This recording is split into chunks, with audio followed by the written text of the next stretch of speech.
Okay, this is Bob. I'm on my walk. It's about a half mile according to Google Maps. So I'll probably change it so that I can walk a mile up and a mile back instead of half mile there and half mile back. Um, my brother's all upset because I might catch the virus, but my brother's sick anyway. He's a meth head. So, um, and now I'm heading up Killingsworth.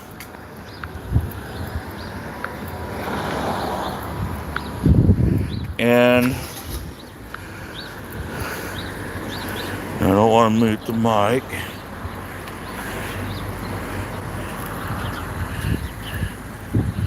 So, heading up Killingsworth, I'm going to talk about some stuff that I find really interesting.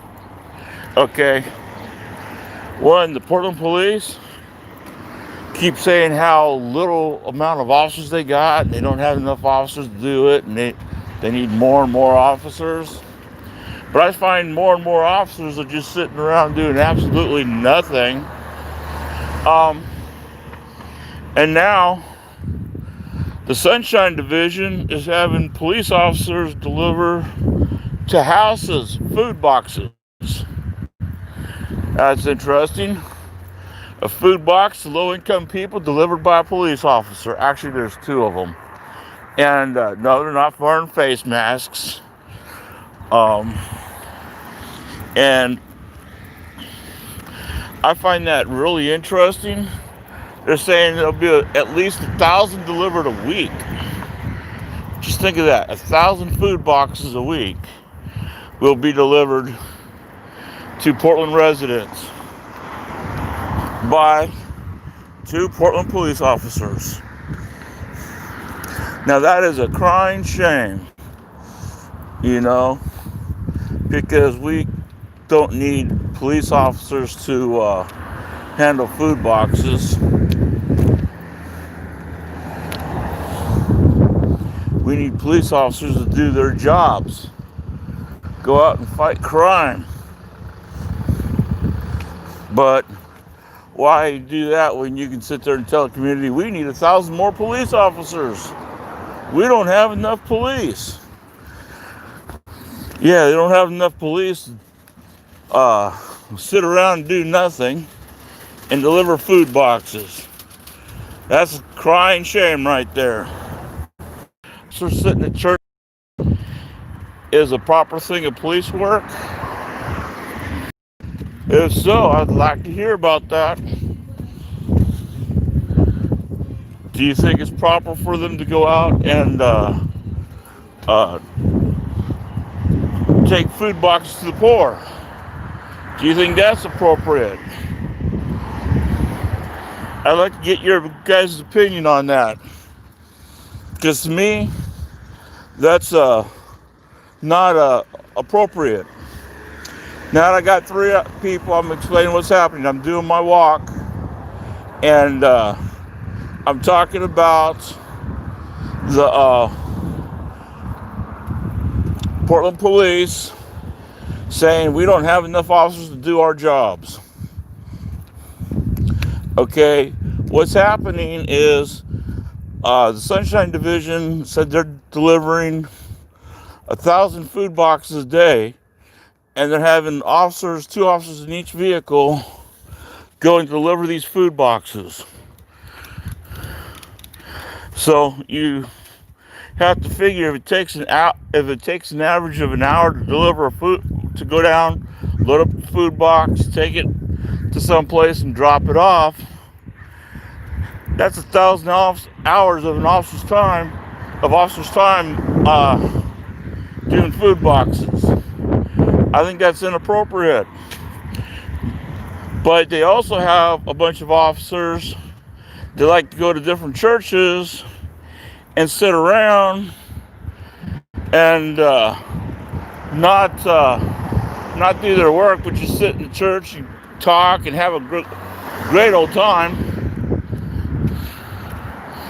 And that's crying shame right there. I mean, they shouldn't be doing something like that. So, but yeah, I'm doing my walk. Not too many people out here. There's a few that are walking back and forth. But you know, people got to get their exercise.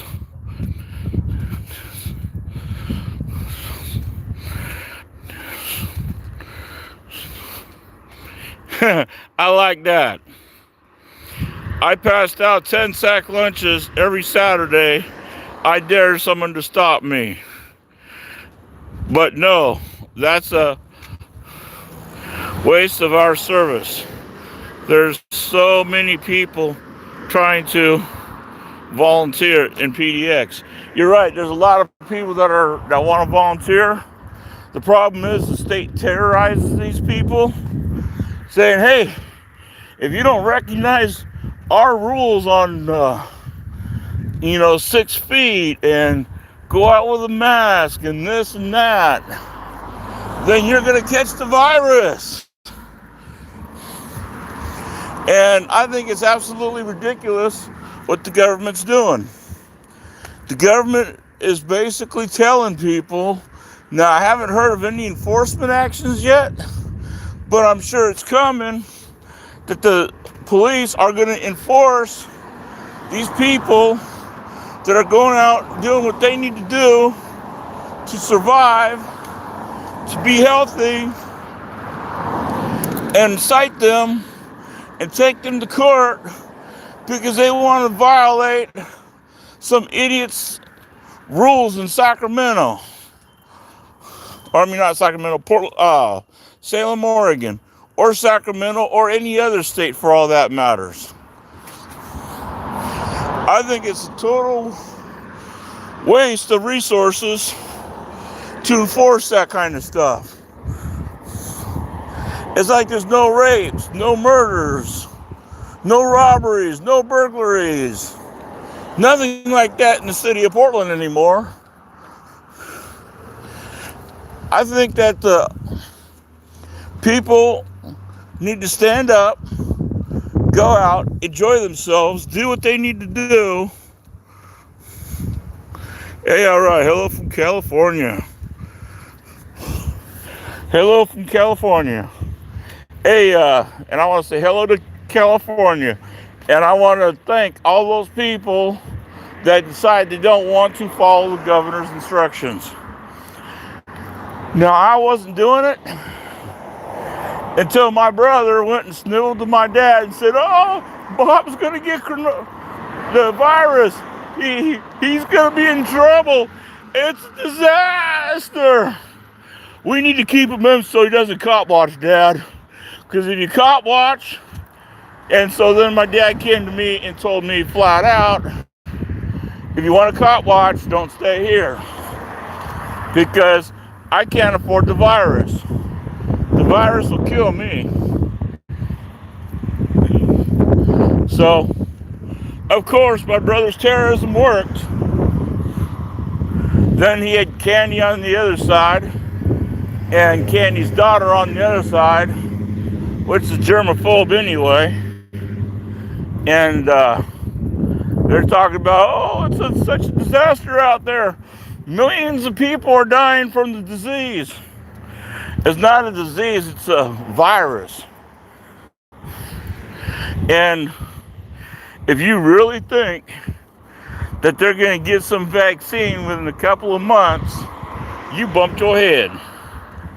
If you think it's going to be a seasonal thing, like the cold, flu bugs, stuff like that, you bumped your head. This was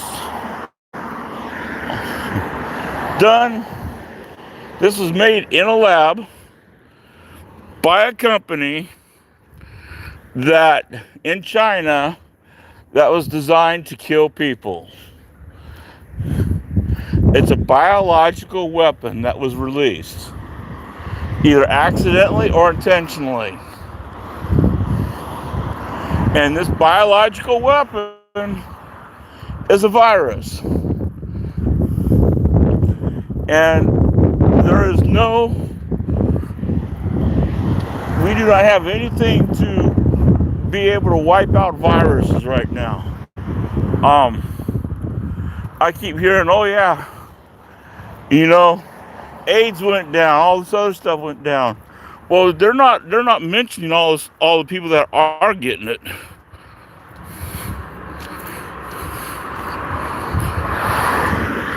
Oh, Al SoCal was threatened with arrest for filming a tyrant cop. You know, that's a shame right there. That our government allows police to do such stupid things. To arrest someone for filming a cop. That's ridiculous. That's unconstitutional. How you doing? That is totally ridiculous. I mean, I don't even have the words for that. The courts have ruled that you have a right to film the police.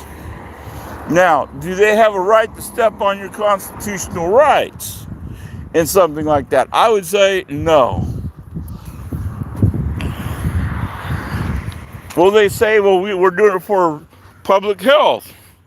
Oh, they'll say they're going to do it for public health, but they're not. They're doing it for their own agenda.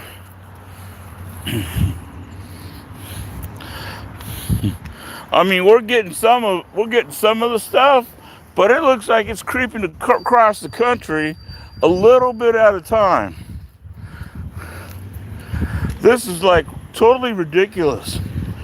And to sit there and say, well, hey, we're going to hit our plateau.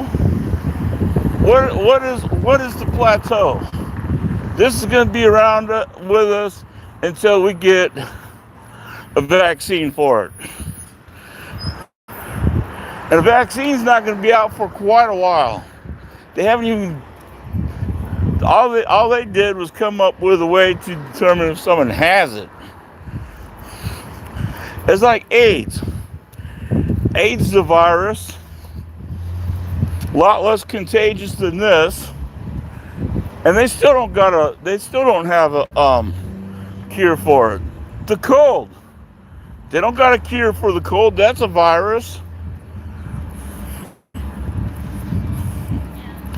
So why should they have, or why should anyone think that they're going to come up with a cure for this? Now, you got people like my dad that have a firm belief that the United States is all powerful and we'll come up with a cure in months. Because everyone wants to get a cure, so we're going to have a cure. Guaranteed. Count on it. You know something? That's dreaming.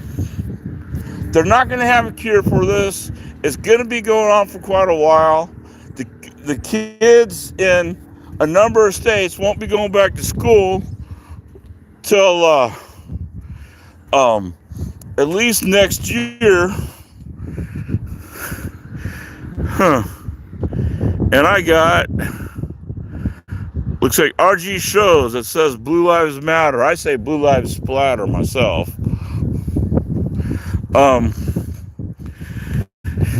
He was trying to enforce the government's stay-at-home law with arrests. Okay. You can't really, I don't see. All right. Yeah, someone tried calling me. That's why my live stream went off. So I'm doing my walk, my morning walk, but it's the afternoon, so you know how that is. So I'd like to hear from you guys how police can enforce an unconstitutional law. All right? We have the right to travel, free speech, freedom of assembly, and stuff like that. Why should our government do something to stop that? Why should our government terrorize the people of any state or of the United States of America? But you got cowards like my brother that sat there and said that, hey, he's gonna get the virus if he goes cop watching. Oh, there's crowds out there. Like everyone crowds the cops. He's a meth head. And he's a coward. He's afraid of the cops. He's afraid of me putting more and more pressure on the police to have them enforce the governor's orders and for it to hit him in the face.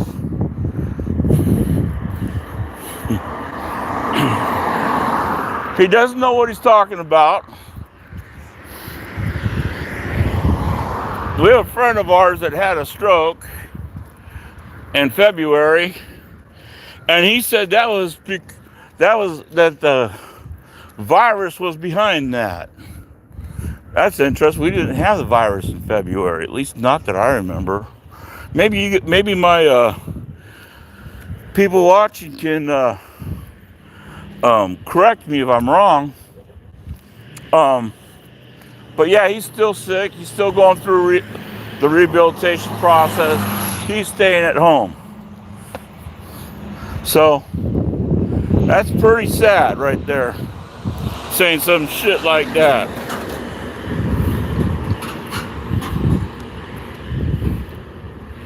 Okay, now that I don't like. Homeless here are being snatched up, never to be seen again.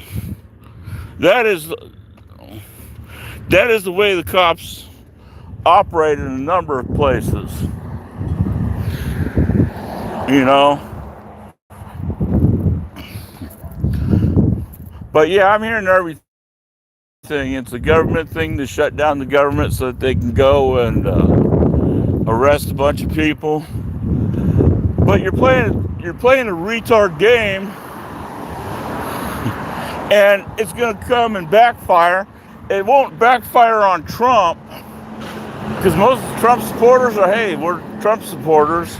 But in 2 years, when the governors come up for re-election, it's going to smack them right in the face.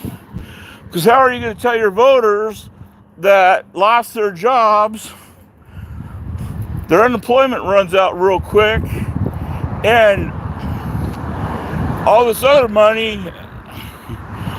they're in debt with their landlords, and their landlords can't pay the mortgages, so their landlords are losing their places. I want your vote. I screwed you over, but I want your vote. Look what I did. I ensured that you lost your job. I ensured you lost your place to stay.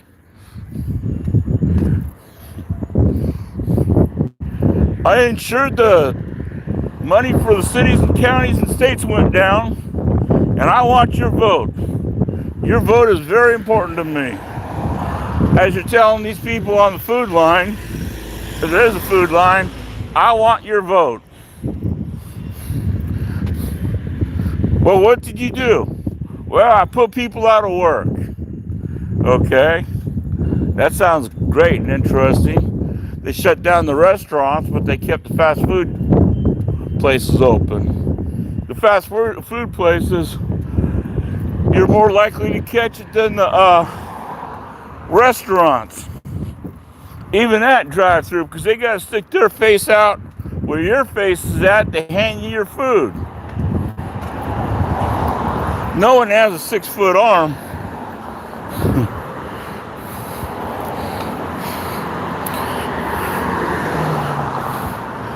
Okay. Second, and this is just as important, right, is that What did the governors do for us? Oh, hey, they rolled back rent. You can't be evicted for rent, at least in the state of Oregon and a number of other states. You cannot be evicted for not paying your rent, and you got 6 months to pay your rent. All right. To renter, that sounds great. But what about the owner of the property that the bank holds his mortgage? Are you going to tell the banks that they can't foreclose on the property?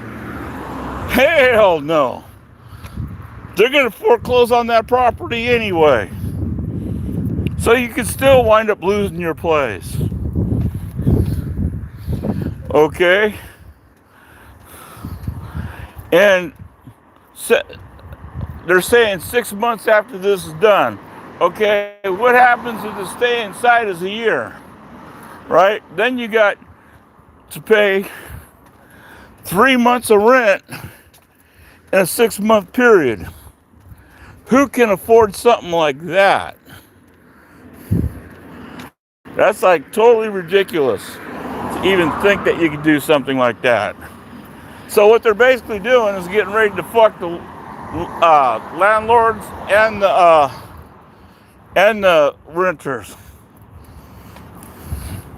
Because once the renter's out, or once the landlord doesn't own the place, then the bank forecloses, and they evict not from not paying your rent, but because it was a change of hands.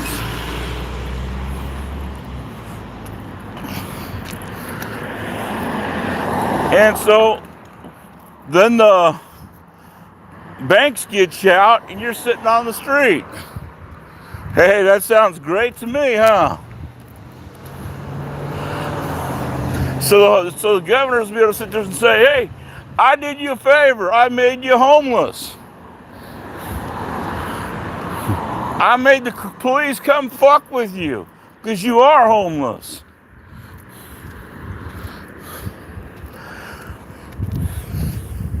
Think about that. Think about what the government is really doing to you. Think about what the government is doing to your relatives, your brothers, your sisters, the ones that need the job, the ones that, their monthly check, that they pay rent month to month, and they're like one check away from being homeless. Think about that. Think about that when you sit there and go to Popeyes and buy Popeyes chicken. Can you afford that 6 months down the way? Think about that when you order your pizza. Hey, is that pizza going to make me homeless? Well, it will if you can't pay your rent. So think about that. Think about where you're putting your money. Stocks are doing all kinds of crazy stuff. Going up one day and down the next, and we're just losing our ass on the stock market. But not much. If it's a checking account, you won't get shit for it. Looks like Al SoCal. Shit, I wish they'd detain me once.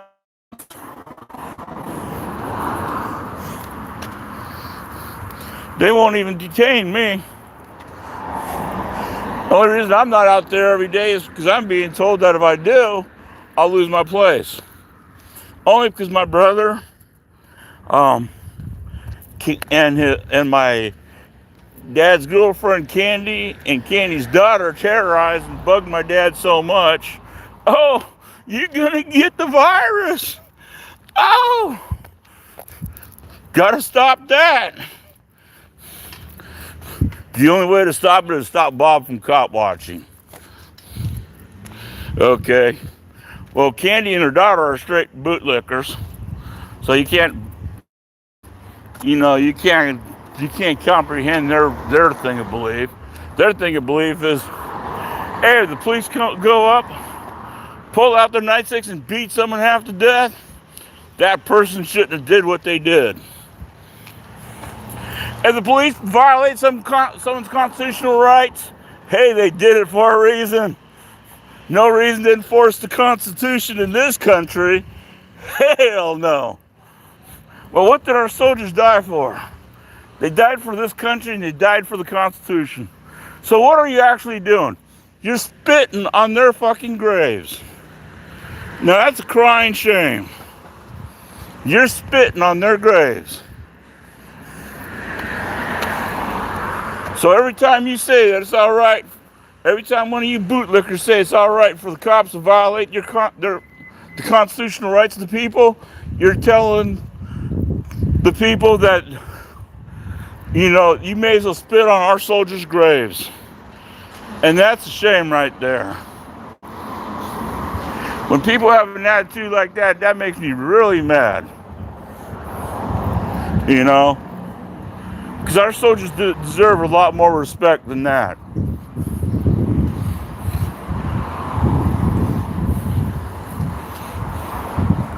And my brother has the attitude, hey, doesn't matter if it didn't happen to me. I don't care.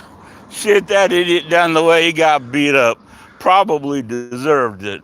At least I didn't. Where's my meth pipe?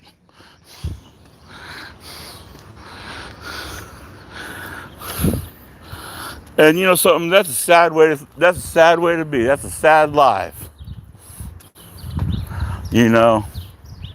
And they get on my dad all the time. Oh, Bob can't go cop watching. He'll bring home the virus. It'll kill everyone. Watch out! It's straight cowardliness. It's the lowest form of cowardliness you can find.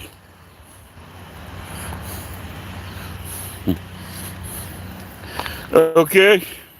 First of all, us cop watchers are keeping 6 feet apart. A lot of them are wearing face protection now. Masks or Mike's even wearing a gas mask. And I got a gas mask in the car. They gave me a N95 mask. But hey, that's no good. No. Can't wear a mask. And then you got usually when the police are dealing with someone, people try to avoid that, especially around the Portland area.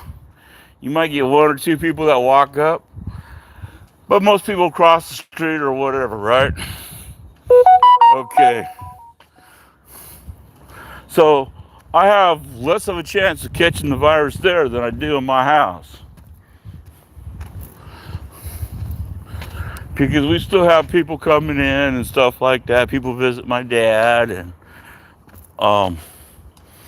my brother still goes out to the street and sees his meth addict friends that show up, without proper face protection. Remember, you can't catch meth if you have if you got a meth habit.